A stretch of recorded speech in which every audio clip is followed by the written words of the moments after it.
So there's an aspect here. Mercury is opposite Uranus with an orb of 4 degrees and 32 minutes.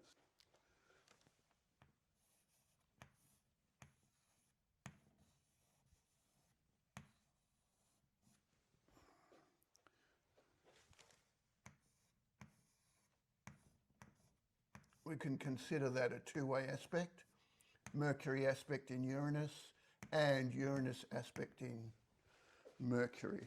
That corresponds to the year 2062.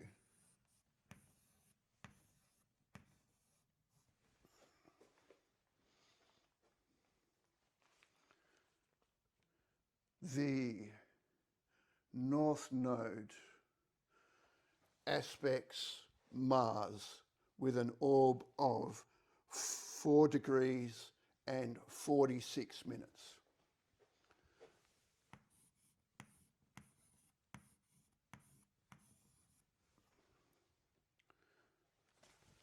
That's a one-way aspect. The North Node aspects Mars, and that corresponds to the year 2074.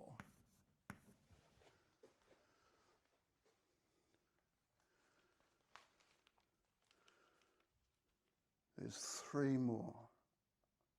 Jupiter aspects the MEP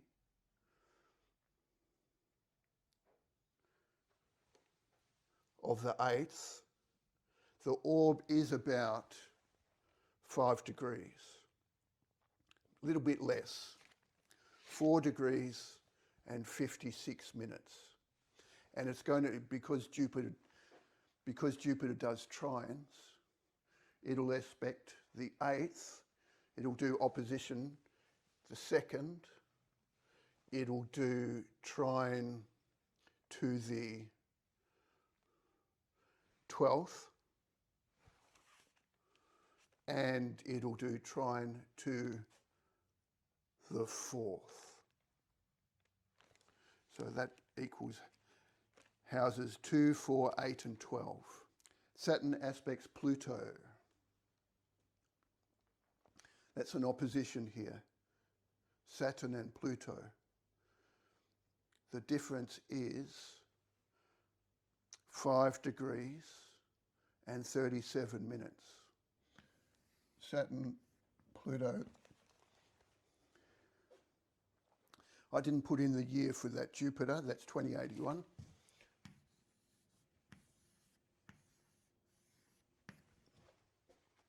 And the year for Saturn, Pluto is 2116.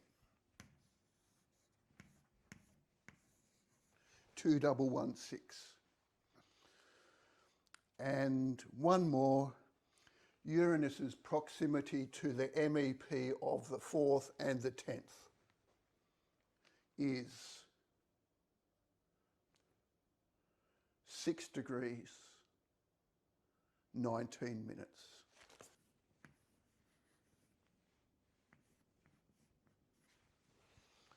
And that corresponds to the year 2151.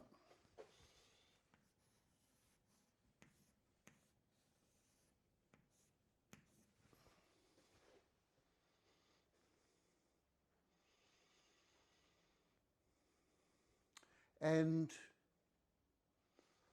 we're going to stop there. So what happened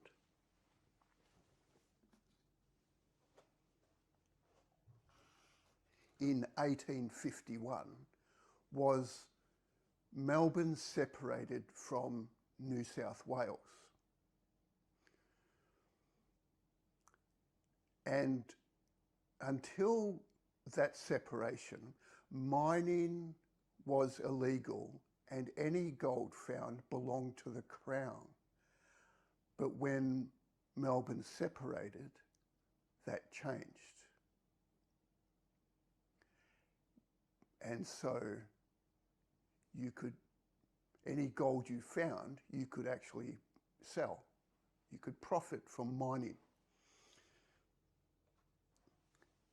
So in and around Ballarat are the richest alluvial gold deposits in the world. That's Ballarat and Bendigo.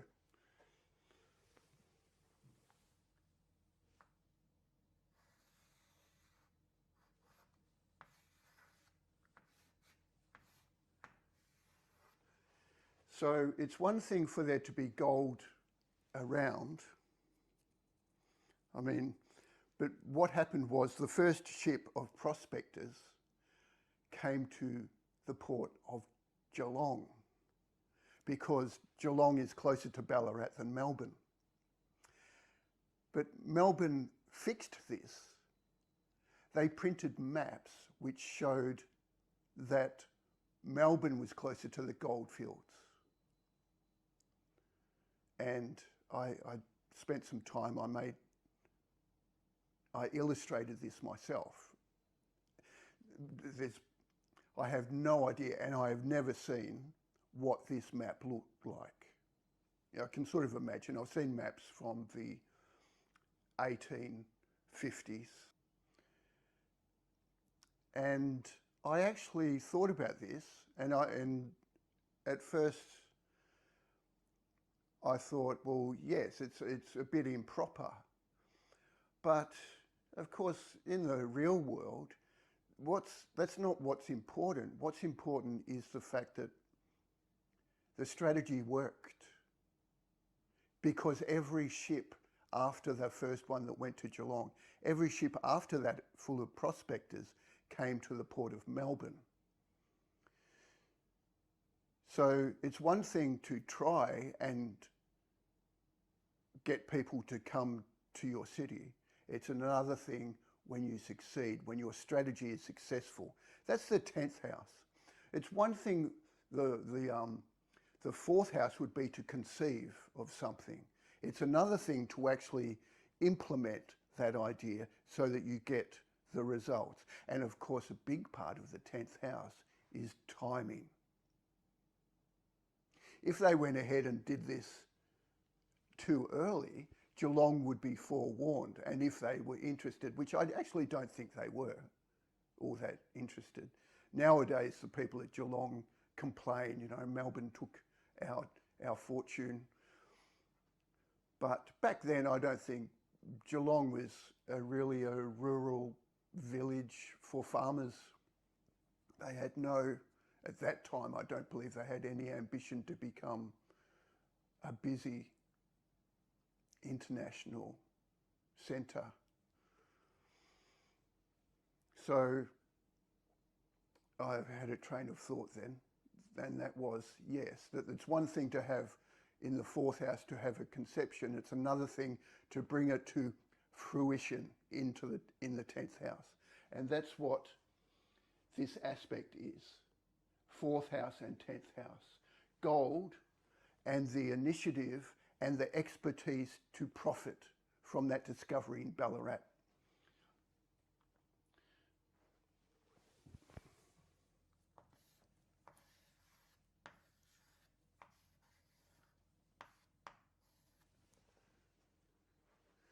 In 1883, Jupiter aspected the moon. Let's use orange for Jupiter.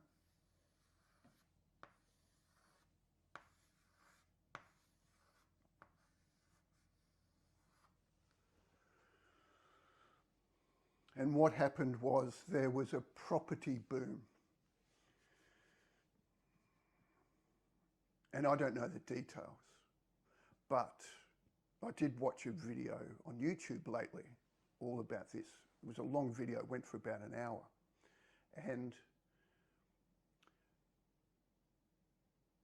there was a boom in property value. And I imagine it was, you know, like you have property in Melbourne today, and you might expect that property to double in value in every 8 to 10 years. And I expect what this boom meant was that property was increasing in value much faster, let's just say, much faster, without people developing or doing anything. It was just Melbourne was popular and property boomed. Let's just call it boom.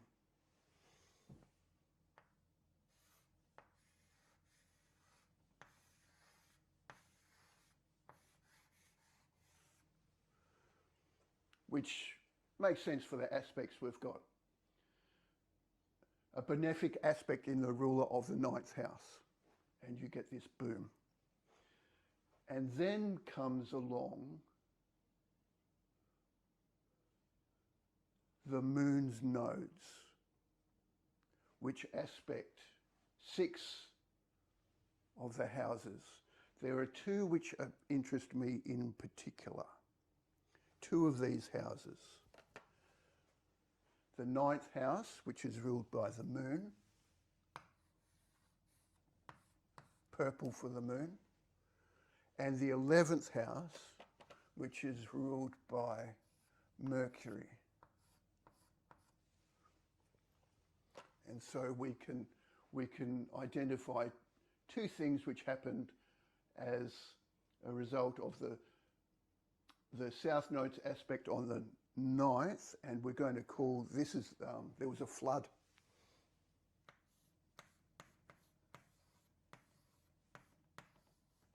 Terrible flood. I've got some images for that, which I got from the internet. I'll attach the sources. And the other one was that this boom ended suddenly. And of course, what I would add to the commentary about this is that people went too far. This boom was flawed in some respect because it collapsed so suddenly. People went too far. But I would suggest that people went too far because of the moon's nodes. In 1891, and this was at the, as this approached, there were signs that the boom was ending. But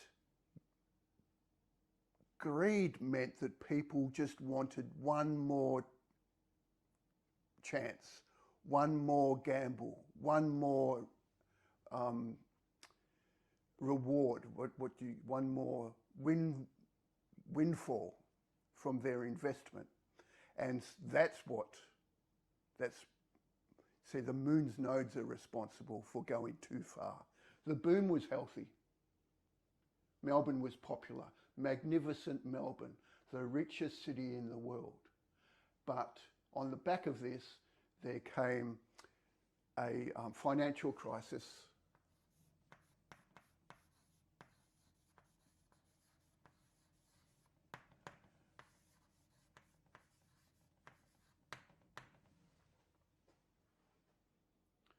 Which I attribute 2 different causes. Jupiter's aspect on the moon and the moon's nodes. Greed and the withdrawal of, well, simply the recognition that a boom can't go on, property can't keep on increasing at that rate indefinitely. In 1925, we have aspects of Mercury on the 4th and the 10th. And let's say for the 4th house, let's do the extension of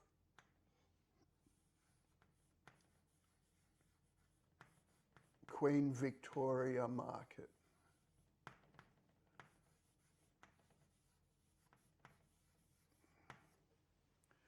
And for Mercury's aspect on the 10th house, we're going to call this electrification of the tram network. I won't be able to fit all that in. So I'm going to put an indication for electricity like this, tram network.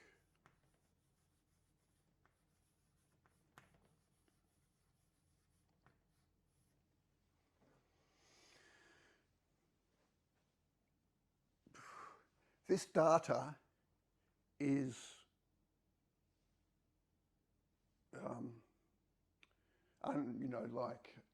not debatable. This just followed particular rules, and you get this data. Here, there's interpretation, and people will interpret this data in different ways. In a way, I'm using this Queen Victoria market to indicate growth. Mercury's as rule of the 11th, growth for the 4th house, like building a house, and 10th house for more expert implementation of ideas. So the tram network. In 1934, this was, if you like, the eve of Melbourne turning 100, and there were centenary celebrations planned. And what put a dampener on these preparations for the centenary was another flood, this time in capitals.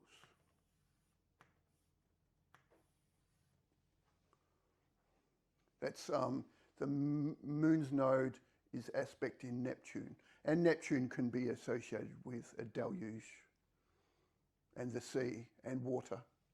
In 1941, during the war, the exhibition buildings were commandeered as an Air Force training centre. And what's neat is that the exhibition buildings line up with, when we do local space, they line up with Mercury. Michael, reminder, insert a picture here of the Mercury local space going through the exhibition buildings.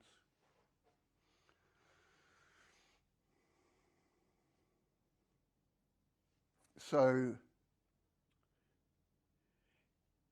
Air Force School, that's all I'm going to put here. 1941, Air Force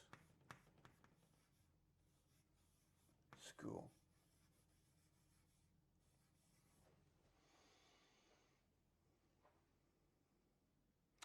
In 1989, I'm using the City Loop.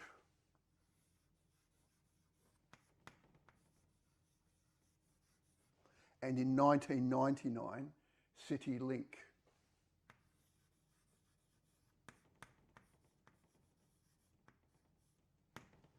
The City Loop was a railway improvement to improve the movement of trains around the city, so that instead of having to stop and go back the way they've come when the driver has to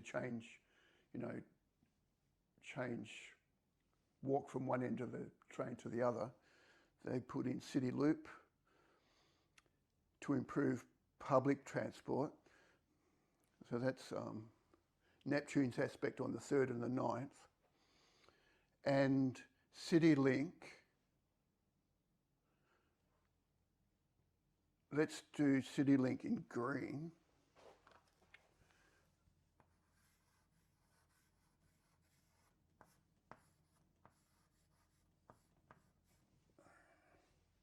That's 1999. And what happened is we have this Venus aspect. Venus is the ruler of Melbourne's 12th. It is malefic.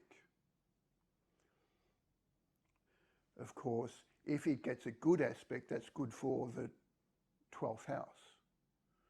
But Venus of itself will afflict what it aspects.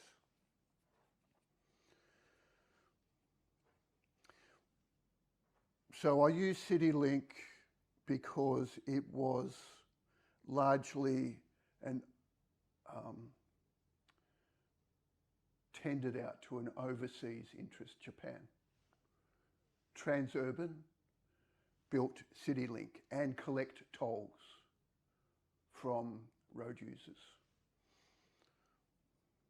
And so those tolls go to over to another country. So I'm using this to show Venus as ruler of the 12th is overseas interest and actually a debt to another country. In 2019 we have, I'm going to use two things, COVID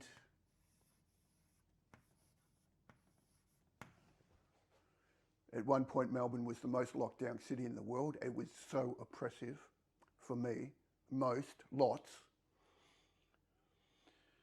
And let's say Port of Melbourne port upgrade.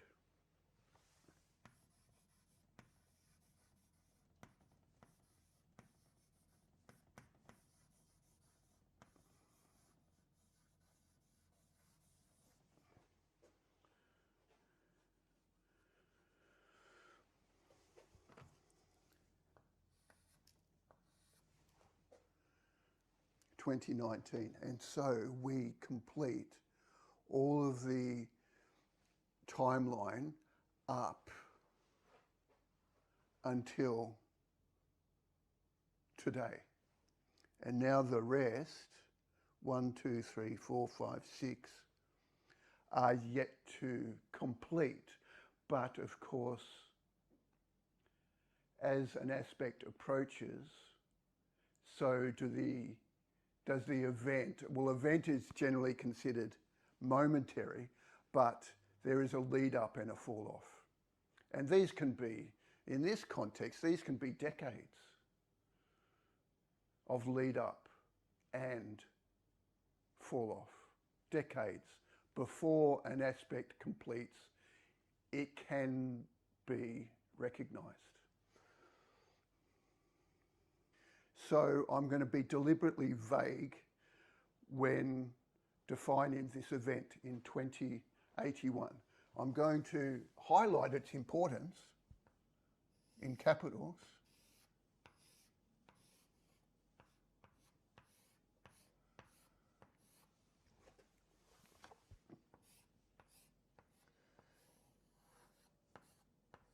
And use the fact that Jupiter is broad in its consideration. That Jupiter is broad in its thinking and all the way to the horizon, let's say. So after this, Saturn is aspected by Pluto, most importantly. Pluto aspects Saturn. Saturn aspects Pluto. 21:16. And so I'll do this in blue for Saturn, and we're going to highlight the fact that the rising sea level may affect parts of Melbourne.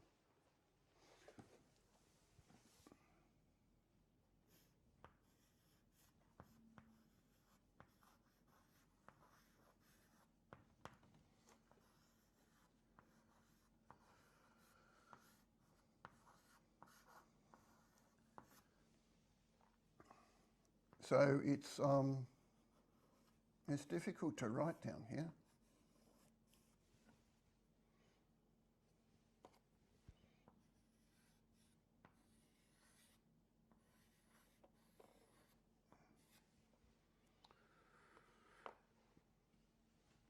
In 2151, we have an aspect of Uranus lining up with the 4th and 10th house MEPs.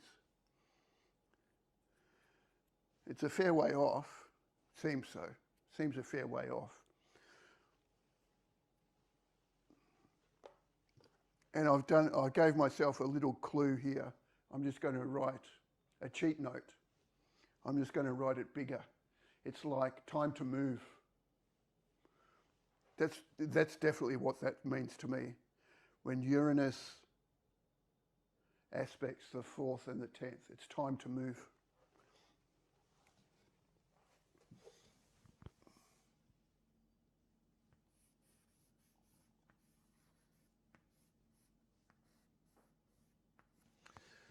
And so completes our timeline. There are just two things I want to say in regard to the general character of Melbourne. And they are indicated by the first two of these aspects. No, not the first two, but by the 1851 and the 1891 aspects, events of these two. And I've run out of space, so I guess I'm going to be stuck with, if I want to, write this over the video when I'm editing. So I feel insecure without the chalk. But these two things, the first one is the fact that Melbourne wasn't thrust, but Melbourne found itself on a world stage while still very young. 16 years of age. A city at 16 is like a child in preps. And of course, a city doesn't necessarily have a method of aging. In some respects, you could say a city is immortal. But nonetheless, I do feel that there is an analogy, a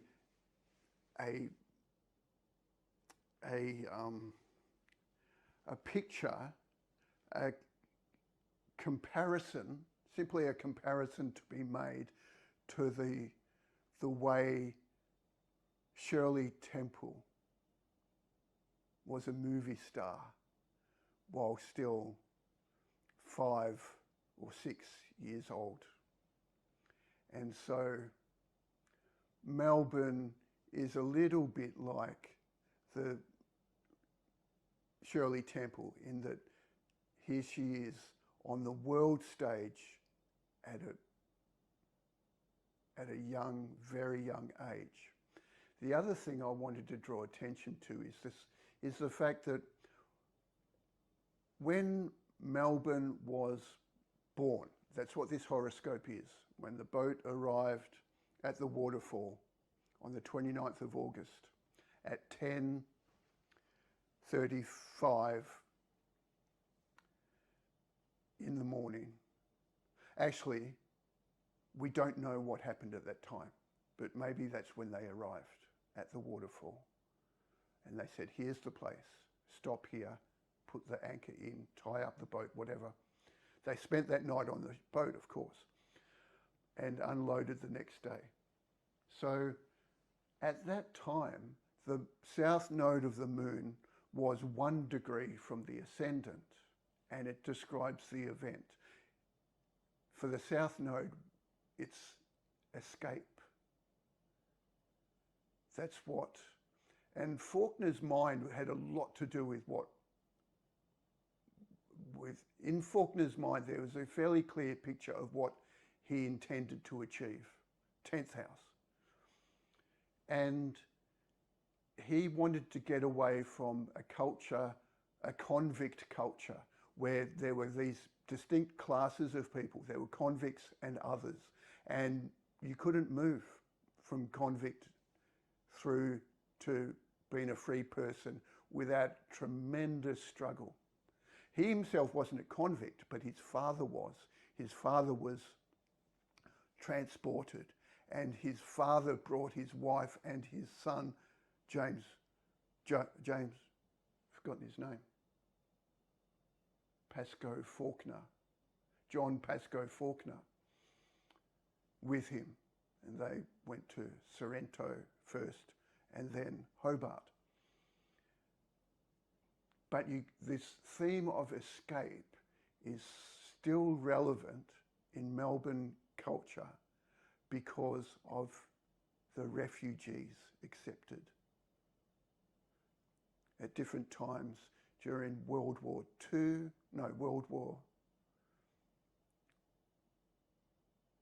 after World War II, the Italians and Greeks, the Vietnamese and Chinese, and they come from India, they come from all over the place for refuge. Another word is sanctuary, escape. This ascendant of Melbourne in local space goes through Toorak. And there is this, you can see this in the houses, some houses in Toorak, which occupy half an acre in the middle of suburbia. Maybe some of them are even bigger. They're worth a fortune, and they put up big high fences around, and there's a refuge or sanctuary created. Okay, so I wanted to talk about those two things. The fact that Melbourne was a child when she went onto the world stage and became the richest city, marvellous Melbourne, the richest city in the world, and also Melbourne's role as a refuge for people in strife all over the world.